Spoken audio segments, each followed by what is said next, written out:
Well, hey, North Park Community Church. Pastor Luke here with another episode of First Looks. And we are in Matthew chapter 2 this week. We looked at Matthew chapter 1 as we started out our new series through the Gospel of Matthew last week. And now we're continuing in what's traditionally considered the birth story. However,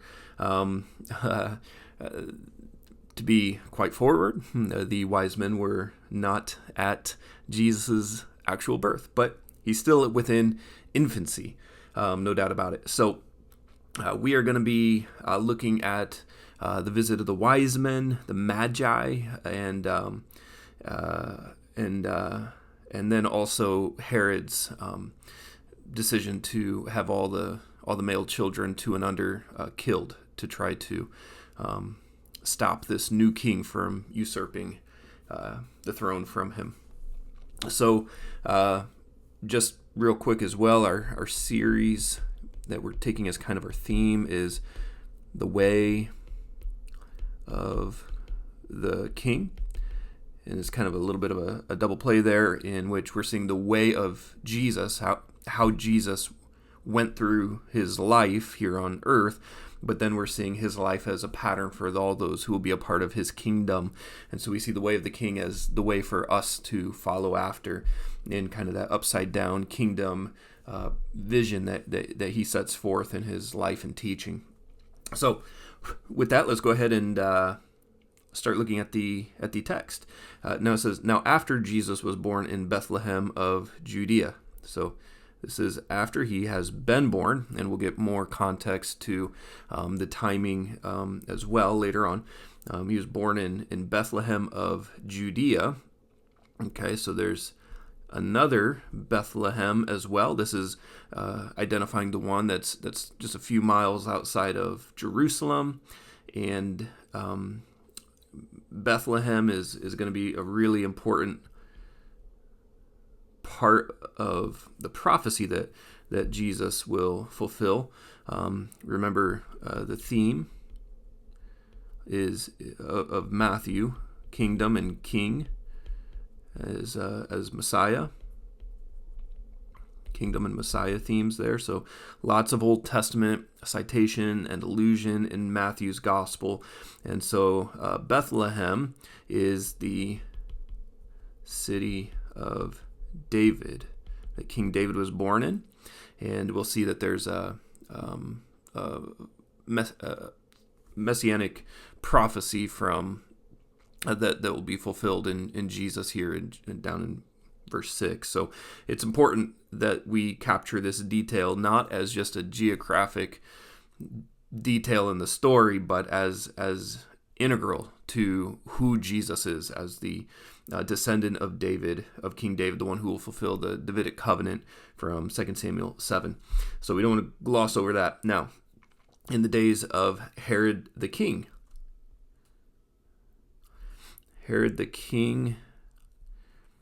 he dies 4 BC. So that's important for us for dating the birth of Jesus, and just to have that there. This is Herod the Great, and he is just really well, he's kind of a nasty individual, quite frankly, and certainly ends even worse than he began. But he was very strategic, very smart, very shrewd. He was a great builder of beautiful palaces, things like that. But he was also riddled with fear of people trying to take the throne from him. So much so that he kills his wife and two of his sons because he thought they were trying to supplant him. So he's done some really terrible things and not a good guy. He'll do even worse things later on in this story. But he was a shrewd king, and he always had he was always plotting. We could say it like that. Now behold, wise men from the east. This is the Magi, wise men. This is a term that later on will kind of become a less glamorous title, and it'll kind of refer to, kind of street fortune tellers and hucksters and things like that. But at current, especially the ones who come from the east, most likely Babylon in that area, they were a very dignified class and occupation, and so these guys would have had access to tremendous amounts of wealth, and we'll see that presented to Jesus as an offering at the end. But these guys are guys who would have been astronomers in part as well, and that's why the star here is going to be so important. So astronomers and sages and learned men and whatnot. So we're thinking Daniel and kind of the occupation that Daniel held when he was in Babylon there as well. So becomes a very prestigious and actually powerful in that they were given a lot of kind of jurisdiction and whatnot. So also notice just a small point here, but we have some who will care about this, is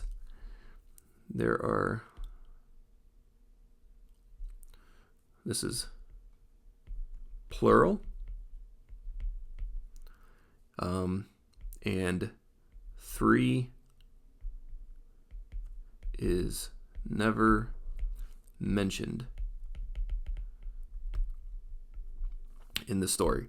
So in our classic Christmas stories, we talk about the 3 wise men. That is just kind of a tradition that came about because 3 types of gifts were given, and so it became just kind of a tradition that one gave gold, one gave frankincense, one gave myrrh. I think it was maybe around late 200s, early 300s. Kind of that tradition really took another step and went from the number 3 to actually receiving names, and but that is nowhere in the text. Maybe it's 3, maybe it's more, but there are some other things that we need to undo from our typical Christmas story involving the wise men. So they came from the east here.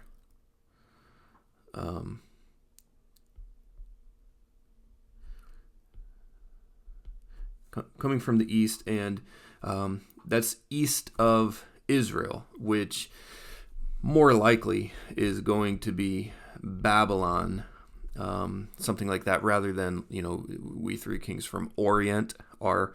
Now it's probably just east in Babylon, which would have been kind of north and east as it kind of curved around, kind of arcs around the Arabian desert.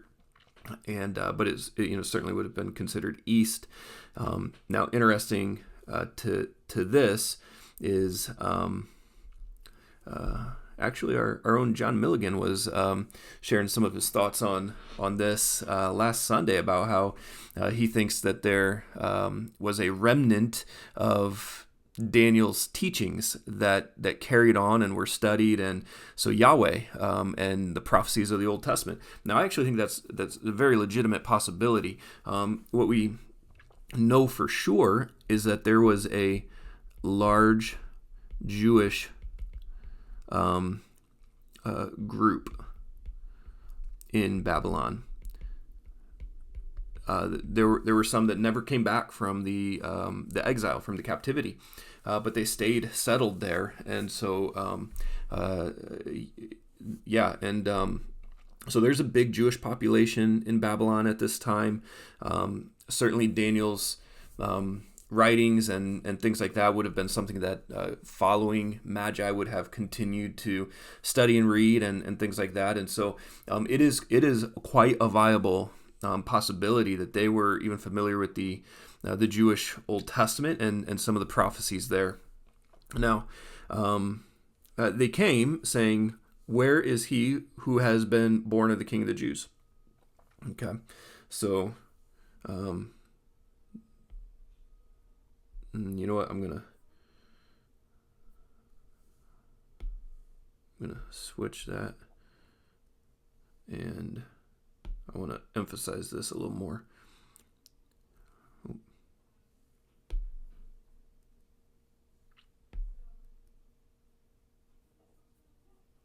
King of the Jews. This title is here and on the cross. And so this title actually is a really significant title within Matthew's compilation of this gospel, to have this kind of this arcing theme of king and kingdom, and to have it here acknowledged by pagan, non-Israelite wise men. Just another thing here, a wise man. That was the despised occupation by the Jews in the Old Testament. All over the place, they are prohibited, warned against. A lot of paganism bound up there, and so the fortune tellers, the sorcerers, the wise, the magi, that was not a respectable job from the Jew. Yet those are the ones who show up here looking for the King of the Jews. And in the irony of the whole thing, it's the Jews to whom the Messiah was promised and given are the ones who actually reject him and crucify him. So they say that they were looking for this king because they saw his star. They saw his star, and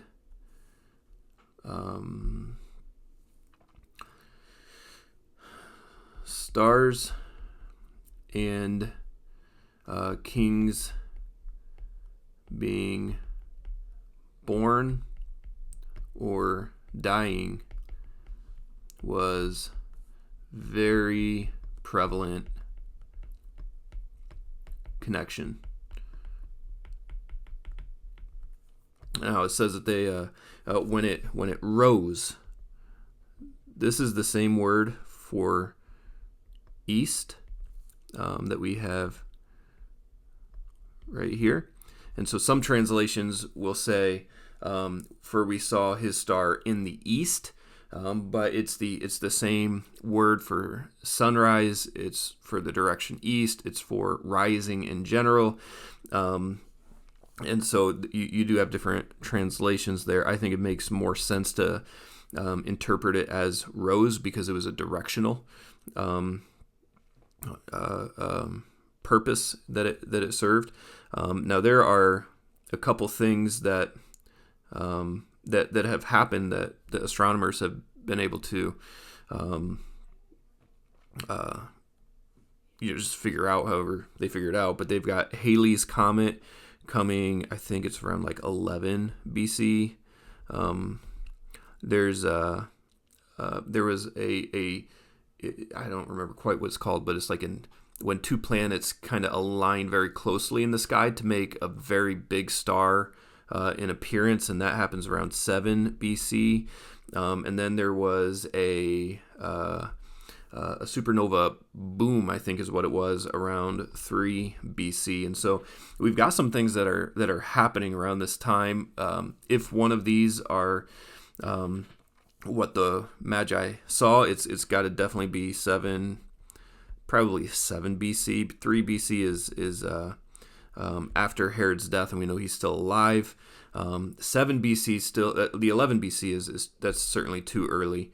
The 7 BC is a possibility, but here's the other thing, is that there seems to be supernatural activity that's happening. So there could have been one of these,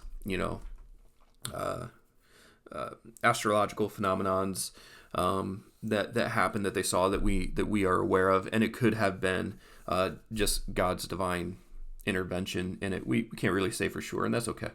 And they say here, we have come to worship him, to pay him homage, to honor him.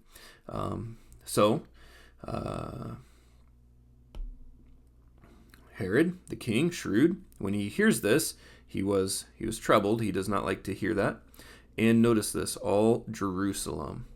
That's an interesting addition from Matthew there, because Herod was not liked by the people. And to say all Jerusalem, I think he is certainly making a connection about how Jerusalem will be the one who rejects the Messiah. I think he is emphasizing that in his hyperbolic speech here. That would be kind of my initial take on this, unless I had reason to think otherwise, that it was something else. So he assembles all the chief priests and the scribes, which would have, you got Sadducees and you got Pharisees involved there of the people, and he inquired of them where the Christ. This is Christ is the Greek of Messiah.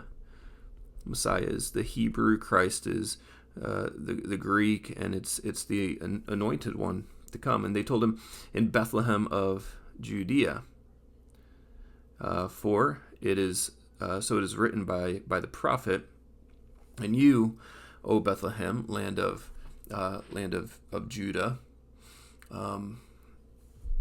in the land of Judah, you are by no means least among the rulers of Judah, for you from you shall come a ruler who will shepherd my people. Now, there's some interesting things happening here in this citation.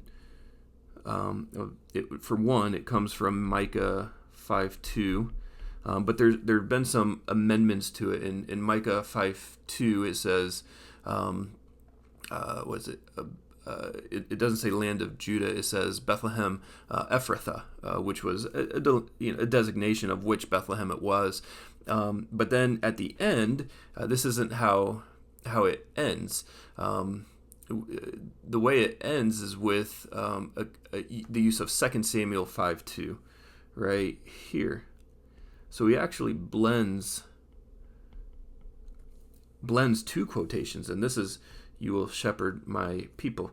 So he's kind of summarizing Micah in just a more an easier way for people to kind of make sense of the prophecy being fulfilled in the land of Judah, but using this instead of Ephrathah is an emphasis of the Davidic covenant, because the promise of the Messiah was to come from Judah, and that's what you have down here in 2 Samuel 5. You have just a lot of very Davidic covenant things happening here of the king who is to come.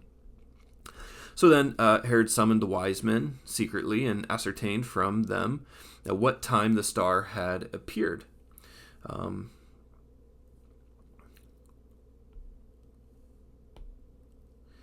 So he says what time the star had appeared. And if we were to go down below, when we see that he has all the children 2 years and younger killed, that means that the wise men likely indicated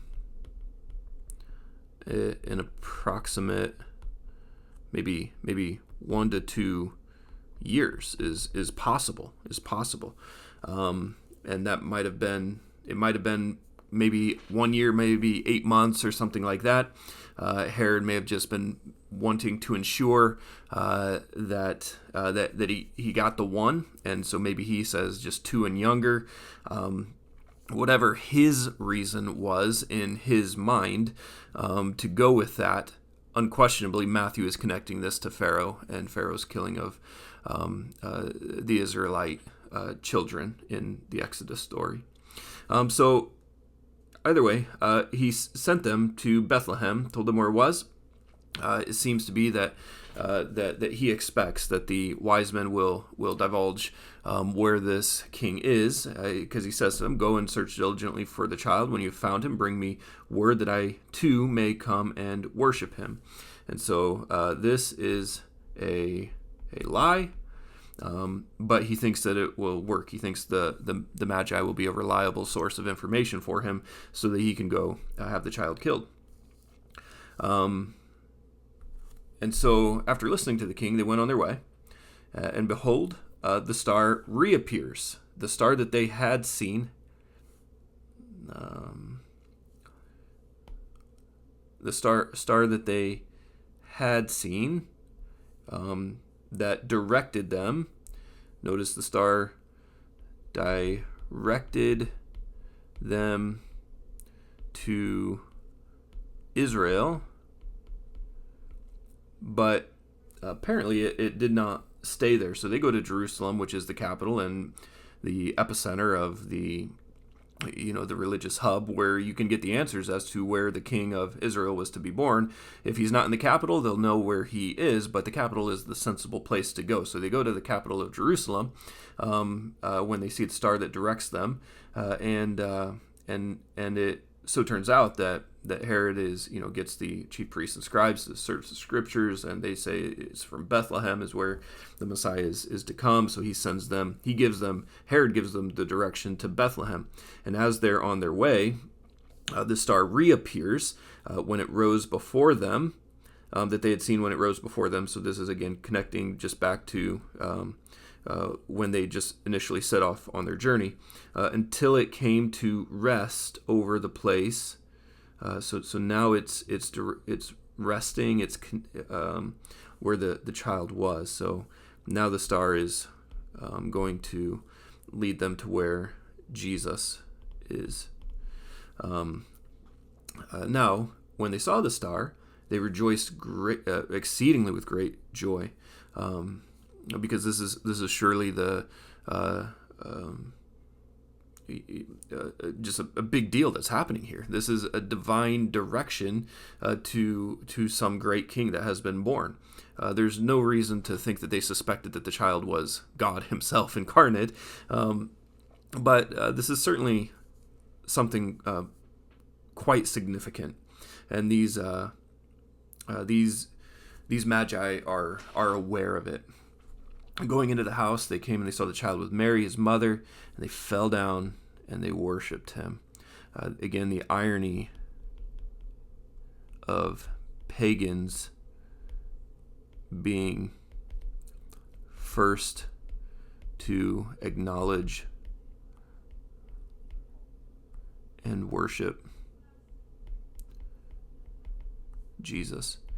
And this is another part of Matthew, another big theme of Matthew's gospel is that the kingdom of God is not Israel. It will be expanded globally to the nations, and that'll be the final directive that Jesus will give to his disciples before he ascends. Go and make disciples of all nations. And so we see it happening here at the beginning, that this is part of the mission of Jesus. And Matthew's setting that up for us. And so they opened their treasures, and they offered him gifts of gold, of frankincense, of myrrh.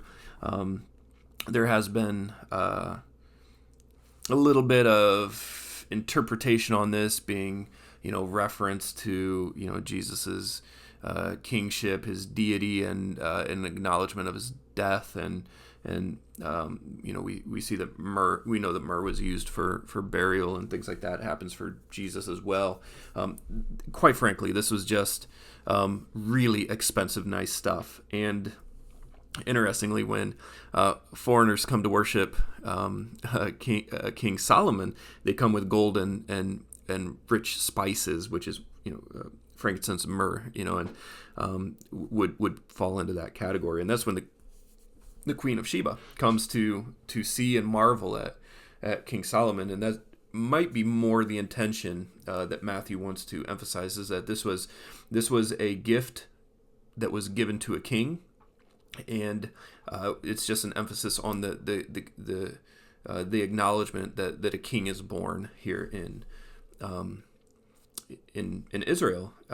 Again, and as we're seeing all this and talking about all of this king theming here in Matthew chapter 2, all the while we're simultaneously recognizing that this is in Bethlehem, not the capital, kind of smaller town, Bethlehem.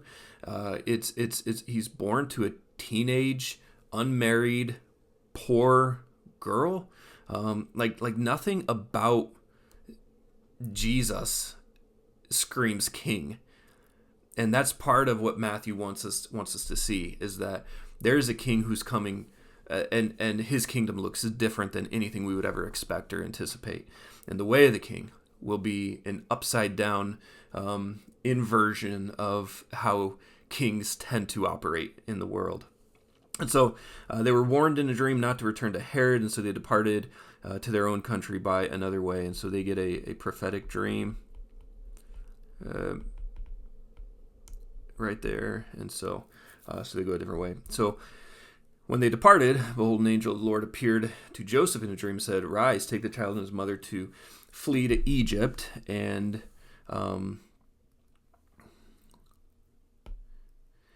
rise, take the child and his mother and flee to Egypt. Is important. Remain there till I tell you, for Herod is about to search for the child to destroy him." And so another theme of Matthew's gospel is a new and better Moses. And so Jesus is going to make a lot of connections with Israel, as he's going to be the faithful Israelite. When all of the rest of Israel was faithless, he will be the perfectly faithful Israelite, and he will be the better Moses to them. And so there's going to be a big connection here to the big parallels to Exodus story. And so they remained there until the death of Herod, again, 4 BC. This was to fulfill what the Lord had spoken by the prophet: "Out of Egypt I called my son." And so that's a prophecy that comes from Hosea 11:1, right there. "Out of Egypt I called my son." And then Herod saw that he had been tricked by the wise men. He became furious. He sent and killed all the male children in Bethlehem and in that region who were 2 years old or under. And so this indicates the approximate time between seeing star and finding Jesus for the wise men, according to the time, you see, and then it says it right afterwards there. So according to the time that he ascertained from the wise men. And so then he was fulfilled.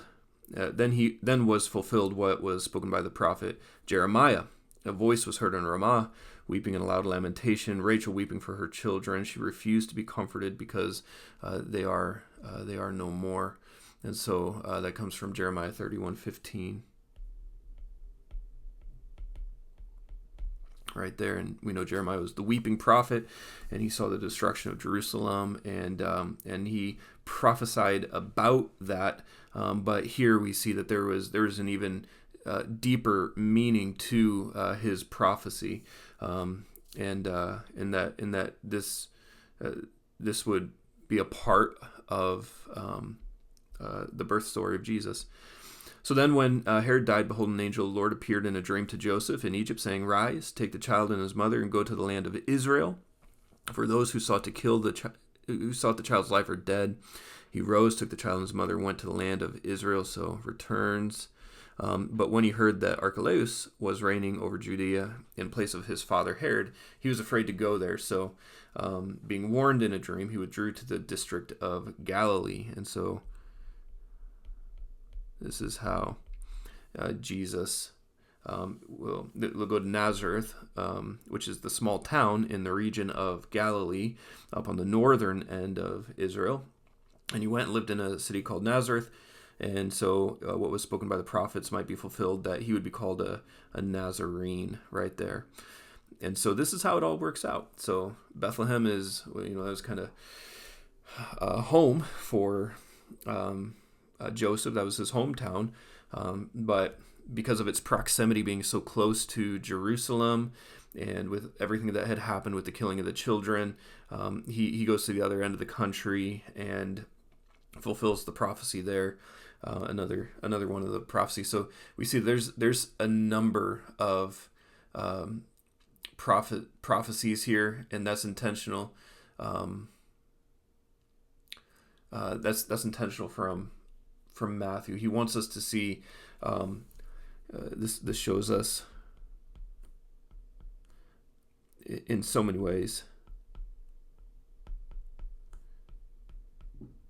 how OT was all looking